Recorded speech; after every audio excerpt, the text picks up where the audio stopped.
We're starting a new series called Different, a study of the life of Daniel.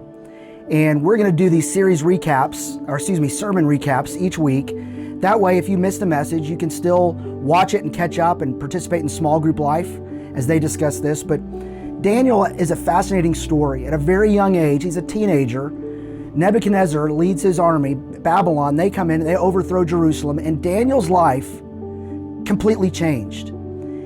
The way his life played out was a lot different than he thought it was going to be. His plans for school, plans for a career, plans for family, plans just for an everyday life suddenly are all different than what he thought it was going to be, and it was very hard. Nebuchadnezzar gave the order to do two things when he overthrew Jerusalem. Take some artifacts from the God that they worship, from the temple, and take some of the sharpest, best looking, most intelligent young men from Jerusalem and bring them to Babylon to put into the king's service. So suddenly Daniel earns a scholarship to Babylon High, and he didn't want it.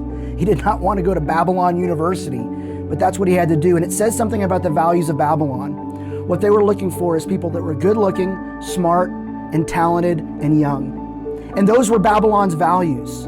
And they were trying to impart them and push them into Daniel's life, even changing his name. The name of he and his friends, from their name originally was tied to their love of God and their relationship with God. Now it was tied to false gods and different things, and their identity was being stripped away. Well, as they got there and they were kind of being transformed and sought to be brought into this mold, they weren't. They didn't change.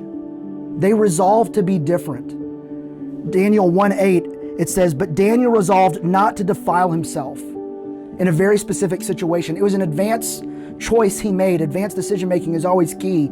He knew what his resolve was. And Daniel thrived and made an impact because he had resolved to be different. And that guided every choice, every relationship, every day, every thought for he and his friends. That resolve was key. And what they said is, we may live in your kingdom, but we are not part of your kingdom. We're part of the kingdom of God. He resolved to be different, and it made a difference. Life will throw a lot of things at you that may seem to push you into a mold that's not what God has for you. That's why it's so critical that you're tied to Him and resolve to let Him be the king of your life and let Him make those choices.